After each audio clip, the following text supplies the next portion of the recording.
Friends, नमस्ते। मैं हूं डॉक्टर नीलम, मोक्ष क्लिनिक जीरकपुर से। आज मैं आपको बताने जा रही हूं फेरेंजाइटिस के बारे में। फेरेंजाइटिस होता है फेरेंक्स की सूजन या इन्फ्लामेशन होना। ये जो होता है गले खराब का सबसे कॉमन रीज़न होता है। लेकिन फेरेंजाइटिस के बारे में बताने से पहले मैं आपको फेरेंक्स के बारे में बता देती हूँ।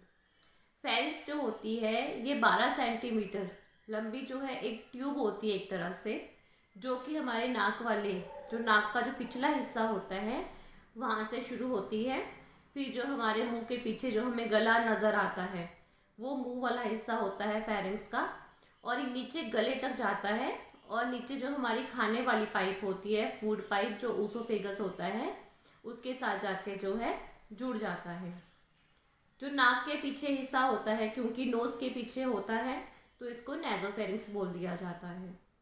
जो हमारा जब हम मुंह खोलते हैं, मुंह से हम जो देखते हैं पीछे हमारा जो गला है, वो जो क्योंकि ओरल कैविटी के पीछे होता है तो इसलिए ओरोफेरिंक्स बोल दिया जाता है।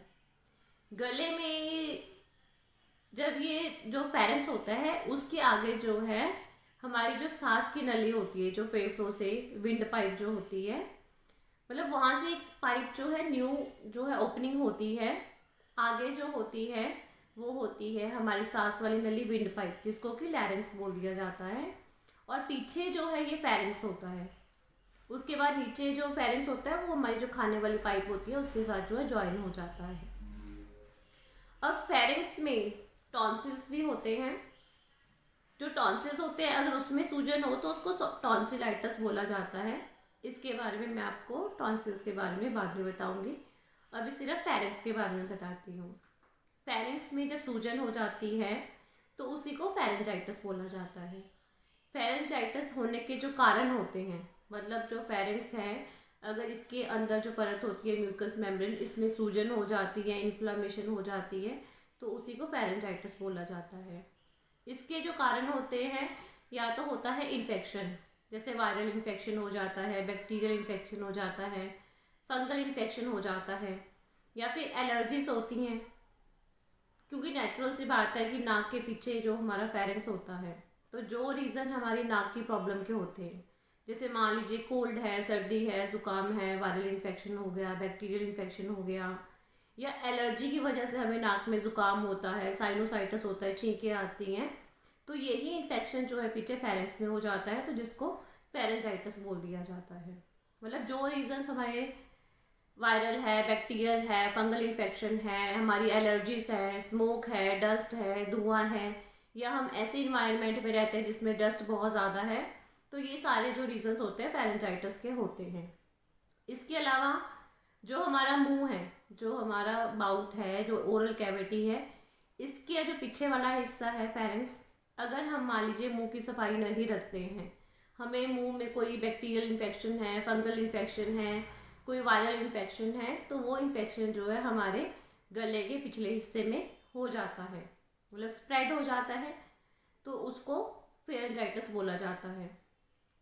अब तीसरा रीज़न क्या है कि जो हमारी जो ये फेरेंक्स है, जो गले में जाता है, फेरेंक्स जो पाइप है नीचे से होती है खाने वाली पाइप से जुड़ी हुई। अब आपने एक प्रॉब्लम सुनी होगी, GERD, गैस्ट्रो ऊसोफेजियल रिफ्लक्स डिसीज।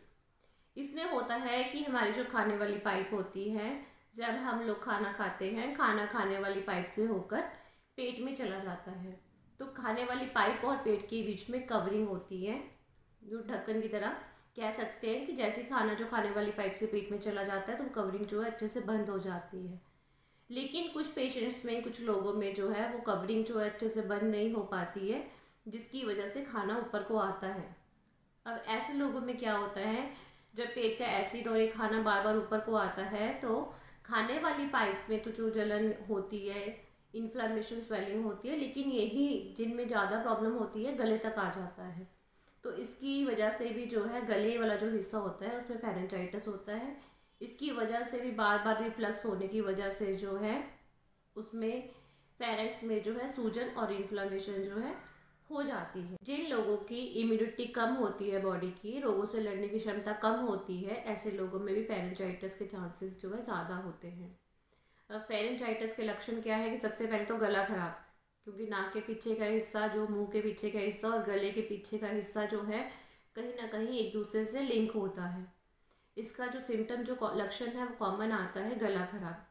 अगर टॉन्सिल्स होते हैं तो भी फीलिंग गले खराब की होती है, फेरेंजाइटिस होता है तो भी गले खराब की फीलिंग होती है, साइनोसाइटिस हो तो भी गले खराब की फीलिंग होती है।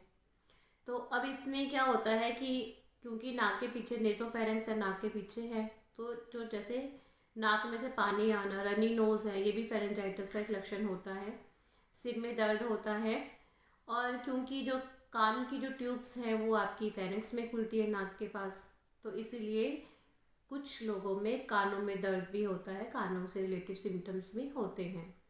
अब गले में सूजन है, गले में इन्फ्लामेशन है, तो क्या होगा कि हम कुछ भी खाते हैं पीते हैं तो उसको निगलने में दिक्कत आती है, डिफ़िकल्टी इन स्वेलोइंग, और स्पीच में, बोलने में दिक्कत आती है, आवाज़ जो है प्रॉपर से क्लियरली नहीं बोल पाते हैं। और इसमें क्या रहता है, जो जब हमारी बॉडी की जो इम्यूनिटी है जब वो रिएक्ट करती है तो कुछ केमिकल्स ऐसे रिलीज़ करती है जिसकी वजह से कि बुखार रहता है। ये प्रॉब्लम बच्चों में कॉमन रहती है, तो बच्चे जो है अनईजी रहते हैं। बच्चों में उल्टी आने का मन या उल्टी भी आती है, कईयों को पेट में दर्द भी होता है। वो डिपेंड करता है कि इन्फेक्शन जो है वो कितने टाइम पुराना है, कितने दिन से है। वैसे तो ये प्रॉब्लम जो है इजली क्योरेबल है, हफ्ते में ठीक हो जाती है, ऐसी कोई सीरियस कॉम्प्लिकेशन जो है नहीं आती है।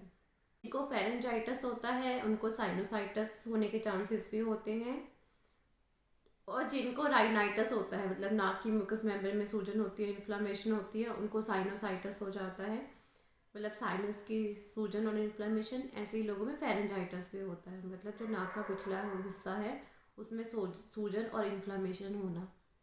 या फिर ऐसा भी होता है कि जैसे जिनको टॉन्सिल्स होते हैं, जैसे हमारे जो फेरेंक्स है उसमें टॉन्सिल्स होते हैं, जब हम मुंह खोलते तो टॉन्सिल्स नज़र आते हैं और पीछे के हिस्से को फेरेंक्स बोला जाता है। कई बार इसका जो इन्फेक्शन है वो ऊपर चला जाता है। अगर नीचे मान लो फेरेंजाइटिस है, जो मुंह की कैविटी है उसके पीछे जो हिस्सा है उसमें फेरेंजाइटिस है, तो यहाँ से इन्फेक्शन स्प्रेड होकर ऊपर भी जा सकता है और साइनोसाइटिस हो सकता है। या फिर कान में जो है यहाँ से इन्फेक्शन स्प्रेड होकर कानों में जा सकता है, ओटाइटिस मीडिया हो सकता है। किसी को टॉन्सिल्स में भी स्वेलिंग होती है, फेरेंक्स में भी स्वेलिंग होती है, उनको टॉन्सिलोफेरेंजाइटिस बोला जाता है, या फिर फेरेंजो टॉन्सिलाइटिस बोला जाता है। अब इसमें जो प्रिकॉशंस है मोस्टली तो यही है कि बॉडी की इम्यूनिटी आप अच्छी रखिए, क्योंकि सर्दियों में ज़्यादा होता है, स्मोक से, डस्ट से ज़्यादा होता है, तो ऐसे एरियाज में आप कम से कम चाहे अवॉइड करें, फेस कवर करें, गर्म पानी से गार्गल करें। वैसे ट्रीटमेंट जो है एलोपैथी का और होम्योपैथी या आयुर्वेदिक में बिल्कुल डिफरेंट रहता है। एलोपैथी में तो कॉमन ही रहता है कि एंटीबायोटिक्स देना है और पेन किलर्स देना है, बट होम्योपैथी में जो है प्रॉपर जो है केस डिटेल लिया जाता है, पूरे सिम्टम्स को देखकर उसके बाद ही मेडिसिन जो है दी जाती है। क्योंकि इसमें जो होम्योपैथी में कंसेप्ट होता है इंडिविजुअलाइजेशन का, कि हर इंसान के लिए एक स्पेशल मेडिसिन बनी है जो कि उसके केस हिस्ट्री पर ही डिपेंड करती है। लेकिन अगर इसमें प्रॉपर केस डिटेल अगर अच्छी से ली जाए तो आप इसको परमानेंटली जड़ से क्योर कर सकते हैं।